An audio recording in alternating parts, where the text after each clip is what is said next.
Welcome to Hardline, folks. Burdock here. Got to talk a little New Zealand after, wow. All right, so New Zealand is, they're the top dog, big cheese when it comes down to locking people down. For a small country, $440 million a week doesn't sound like that much for, let's say, the United States, but in New Zealand, wow. And if you look through the tourist numbers of people that are employed in tourism and how that's affecting everything, wow. And of course, you've got this liberal media that is touting her as being the savior of all. I think we found the new weapon. The new weapon is to lock people down and control them. And in fact, they are going to do that, and they're also going to be sending people into camps. Now, this is the first time that I think anyone's really seriously suggested this. Some terrible stuff. Maybe, like, if you think back a little bit or read your history book, putting people in camps really wasn't the sign of good times, let's put it that way, and it didn't work out for the folks that were sent to camps. Just dig in your history books here, folks.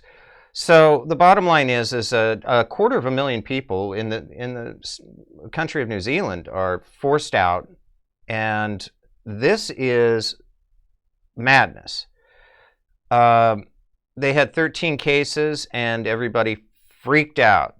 Now, let's just keep in mind that there are people that haven't been tested. They haven't tested everyone in New Zealand. The more you test, if you have a surge in testing, or you've got a batch of tests like we've seen all over the world, of course you're going to get, are they confirmed non-false positive tests? How many times and what kind of tests, where did they come from? Not to mention, I just don't trust the numbers, and nobody should. Nobody should trust all of these numbers unless you've got something else to compare it to. My point here, folks, is that let's just step back and see what happens over there. We don't want any more people to die, but we don't want to be like them. In a total lockdown, with their economy going straight to hell, and with nothing to show for it, because they were just praised for having all of these measures, and now they've got a spike. So then we'll have countries that love the reputation and don't want a spike at certain times, but want a spike later. So all it takes is for you to completely control the government right now is to just lock everybody down. You can affect elections, and certainly you can claim that you've saved millions. So I'm not going to take my hat off for Jacinda. I think that she's got some serious issues. I really think that people in New Zealand should take a look at this, because it's not just the people that are testing positive for COVID. It's the family members and the people that have been exposed that are going to go to camps. So good luck to those folks. For the rest of us, listen, use your own mind on it. Major Burdock reporting for Hardline. Welcome to Hardline, ladies and gentlemen. Today we're going to be talking about something that you might be tired of hearing about.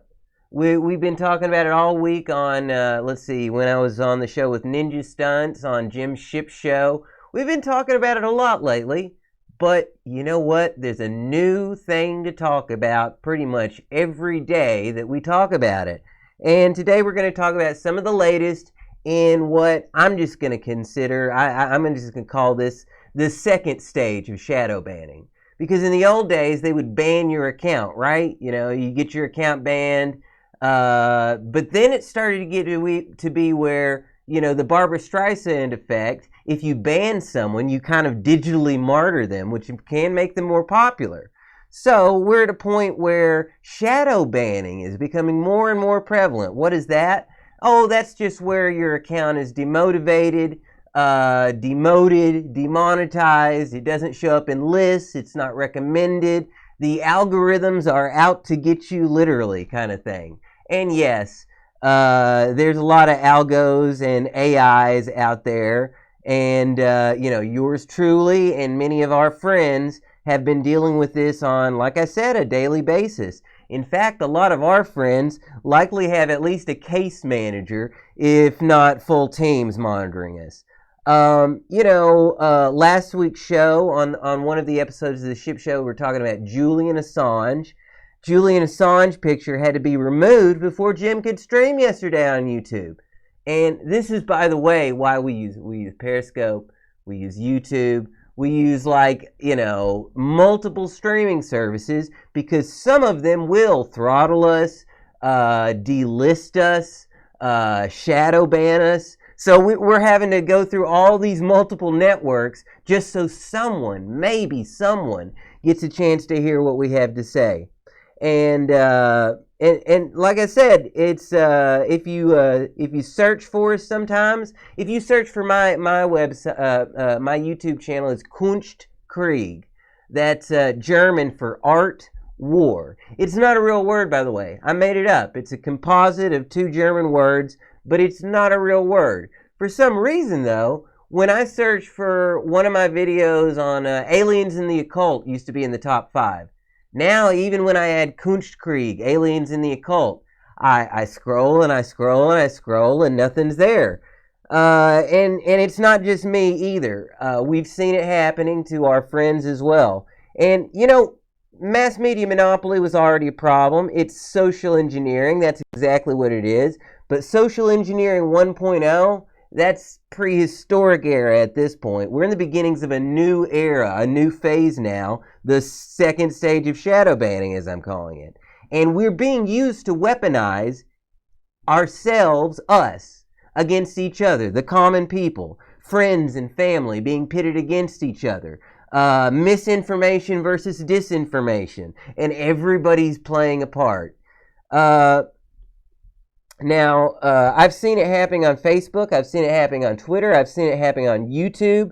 The hashtag Save the Children is being delisted, but it doesn't happen for everybody either. Reverend Bart Stewart, who I mentioned in our Dixieland episode of Hardline, he pointed this out. Now, for me, I was able to see the hashtag Save the Children, the stuff on Facebook that was hashtag Save the Children. Most other people weren't. I think that's because they know I'm already into that, and so they don't want me to know that it's being suppressed. But people who aren't into that, they don't want them to see that. And let's see. Now, there's been studies done, of course, that if you see a like, you're more likely to like it yourself. And they're weaponizing this. Now, and this is another thing I've got to mention. This is odd. We'll have an image up here, thankfully blurred. So I was trying to find one of my episodes or guest spots on Ed Opperman PI's radio show and podcast, The Opperman Report.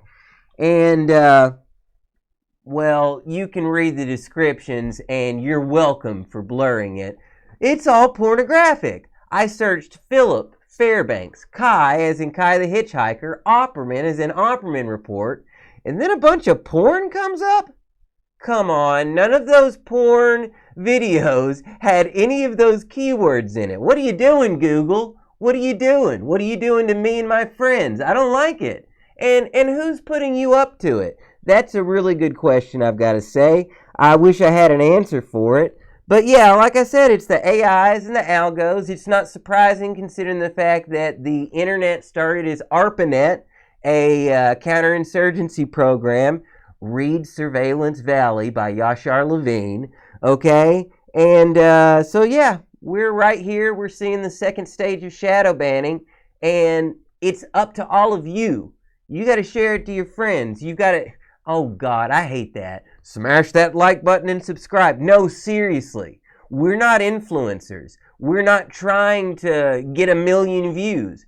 We're just desperately seeking to tell the truth in a world that has very powerful people wanting to silence us. And that's all I've got for tonight, folks. Make sure you stay tuned for more Hardline every week.